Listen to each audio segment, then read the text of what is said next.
Chapter 11. Selina felt as if she'd barely closed her eyes when a hand jabbed her side. She groaned, wincing as the drapes were thrown back to welcome the morning sun. Wake up. Not surprisingly, it was Cole. She shimmied between the blankets, pulling them over her head, but he grabbed the covers and threw them to the floor. Her nightgown was wrapped around her thighs. Selina shivered. It's cold, she moaned, holding her knees to her body. She didn't care that she only had a few months to beat the other champions. She needed sleep. It would have been nice if the Crown Prince had considered springing her from Endeavour earlier, so that she could have some time to regain her strength. How long had he known about this competition, anyway? Get up. Cole ripped the pillows from beneath her head. Now you're wasting my time. If he noticed how much skin she was showing, he didn't react. Grumbling, Selina slithered to the edge of the bed, dangling a hand over the edge to touch the floor. Fetch my slippers, she mumbled. The floor's like ice. He growled, but Selina ignored him as she got to her feet. She staggered and slouched into the dining room, where an enormous breakfast lay on the table. Cole jerked his head towards the food. Eat up. The competition starts in an hour. Whatever nerves she felt, she kept them hidden from him as she gave an exaggerated sigh and collapsed into a chair with the grace of a large beast. Selina scanned the table again. Yet again there were no knives. She stabbed a fork into a piece of sausage. From the doorway, Cole asked, Why, might I ask, are you so tired? She gulped down the rest of the pomegranate juice and wiped her mouth on a napkin. I was up until 4 reading, she said. I sent a letter to your princeling asking for permission to borrow books from the library. He granted my wish and sent 7 books from his personal library that I am commanded to read. Cole shook his head in disbelief. It isn't your place to write to the prince. She gave him a simpering smile and took a bite of ham. He could have ignored the letter. And besides, I'm his champion. Not everyone feels obligated to be as nasty to me as you do. You're an assassin. If I say I'm a jewel thief, will you treat me with more courtesy? She waved a hand. Don't answer that. She spooned porridge into her mouth, found it to be bland, and scooped 4 mounds of brown sugar into the grey mass. Would the competitors actually be worthy opponents? Before she could start worrying, she examined his black clothes. Do you ever wear normal clothing? Hurry up, was all he said. The competition awaited. Suddenly not hungry, she pushed away her bowl of porridge. I should get dressed then. She turned her head to call for Philippa, and paused. Just what sort of activities might I expect at the tournament today? So I can dress accordingly, of course. I don't know. They don't give us the details until you arrive. The captain rose and drummed the pommel of his sword before calling to a servant as Selina walked into her bedroom. Behind her, Cole spoke to the servant girl. Dress her in pants and a shirt. Something loose, nothing frilly or revealing, and bring a cloak. The girl disappeared into the dressing room. Selina followed her, unceremoniously stripping down to her underclothes and enjoying it far too much when Cole's cheeks reddened before he turned away. A few minutes later, Selina frowned at herself as she hurried after the captain into the foyer. I look ridiculous. These pants are absurd, and this shirt is awful. Stop whining. No one gives a damn about your clothes. He flung open the door to the hallway. The guards outside instantly at attention. Besides, you can take them off at the barracks. I'm sure everyone will be thrilled to see you in your undergarments. She swore violently under her breath, pulling her green velvet cloak tight around her, and trailed after him. The captain of the guard rushed through the castle, still freezing with the early morning chill, and they soon entered the barracks. Guards in various states of armor saluted them. An open doorway revealed a large mess hall where many of the guards were sitting down to breakfast. Finally, Cole stopped somewhere on the ground floor. The giant rectangular room they entered was the size of the grand ballroom, lined with pillars that supported a mezzanine. The floor was checkered black and white tile, and the floor-to-ceiling glass doors that made up one entire wall were open. The gossamer curtains blowing in the chilly breeze that drifted in from the garden. Most of the 23 other champions were already scattered throughout the room, sparring with what could only be their sponsors' trainers. Everyone was carefully monitored by guards. None bothered to look at her, save for that slightly handsome young man with the grey eyes, who gave her a half smile before returning to fire arrows at a target across the room with unnerving accuracy. She lifted her chin and surveyed a rack of weapons. You expect me to use a mace an hour after sunrise? 6 guards appeared in the doorway behind them, joining the dozens already in the chamber, swords at the ready. If you attempt anything foolish, Cole said quietly, they'll be here. I'm just a jewel thief, remember? She approached the rack. Foolish decision to leave all these weapons out. Swords, sword breakers, axes, bows, pikes, hunting daggers, maces, spears, throwing knives, wooden staves. While she generally preferred the stealth of a dagger, she was familiar with every weapon here.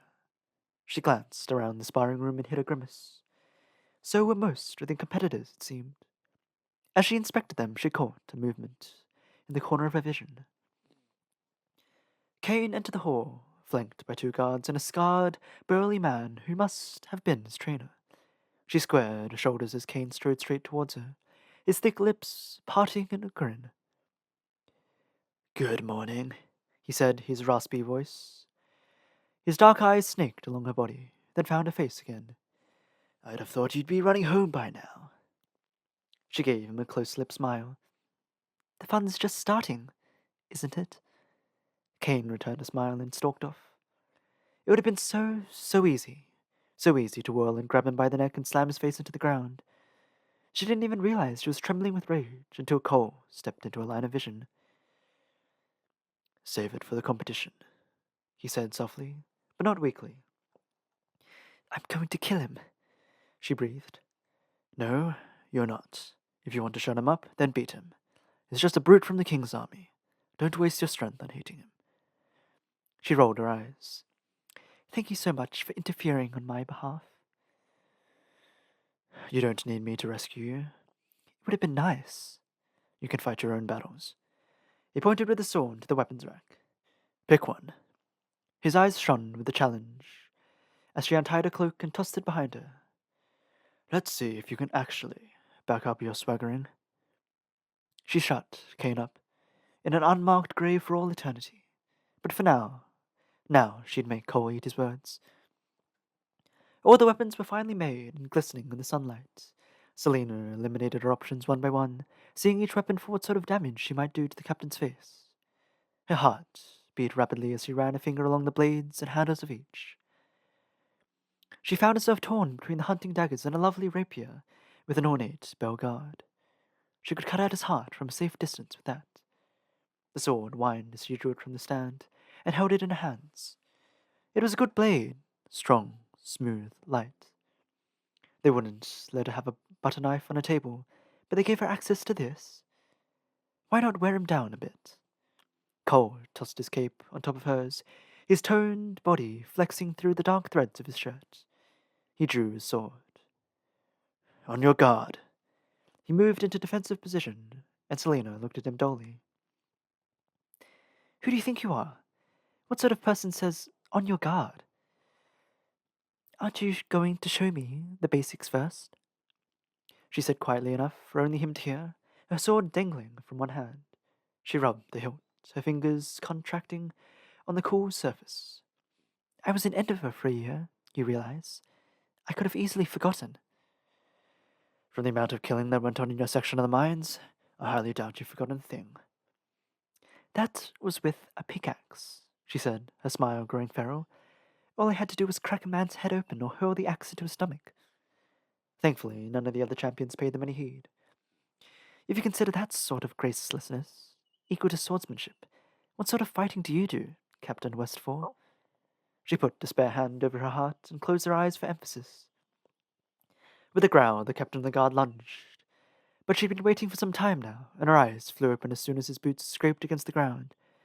With a turn of her arm, she brought the sword into a blocking position, her legs bracing for the impact as steel struck steel. The noise was strange, somehow more painful than receiving the blow. But Selena thought little of it when he charged again and she met his weapon, parrying with ease. Her arms ached as they were shaken from their slumber, but she continued to deflect and parry. Swordplay was like dancing. Certain steps must be followed or else it would fall apart. Once she heard the beat, it all came rushing back. The other competitors faded away into shadows and sunlight.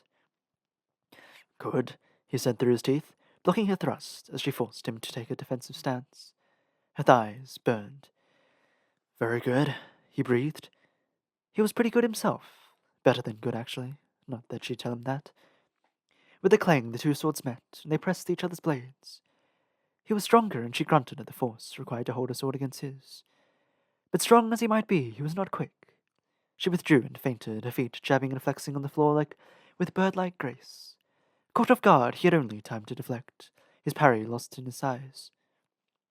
She surged forward, her arm coming down and again, twisting and turning, loving the smooth ache within her shoulder as the blade slammed against his. She was moving fast, fast like a dancer in a temple ritual, fast like a snake in the red desert, fast like water down the side of a mountain. He kept up, and she allowed him to advance before reclaiming the position. He tried to catch her unawares with a blow to the face, but her anger awoke as her elbow snapped up and deflected, slamming into his fist and forcing it down. Something to remember when fighting me, Sardathine, he panted, the sun caught in his golden brown eyes. She grunted, lunging to deflect his newest attack. I don't lose. He grinned at her before she could comprehend the words. Something cut into her feet, and she had the sickening feeling of falling. She gasped as her spine collided with marble, the rapier flying from her hand. Cole pointed his blade at her heart. I win, he breathed. She pushed herself onto her elbows. You had to resort to tripping me. That's hardly winning at all. I'm not the one with the sword in my heart. The sound of clashing weapons and labored breathing filled the air. She flicked her eyes to the other champions, who were all in the middle of sparring. All course, except Kane. He grinned broadly at her, and Selena bared her teeth. You have the skills, Cole said, but some of your moves are still undisciplined. She broke her stare with Kane and glared up into Cole's face. That's never stopped me from killing before, she spat. Cole chuckled at her agitation and pointed his sword at the rack, allowing her to get to her feet. Pick another, something different. Make it interesting, too. Something that will make me sweat, please. You'll be sweating when I skin you alive and squish your eyeballs beneath my feet, she muttered, picking up the rapier. That's the spirit. She practically threw the rapier into place and drew the hunting knives without hesitation. My dear old friends. A wicked smile spread across her face.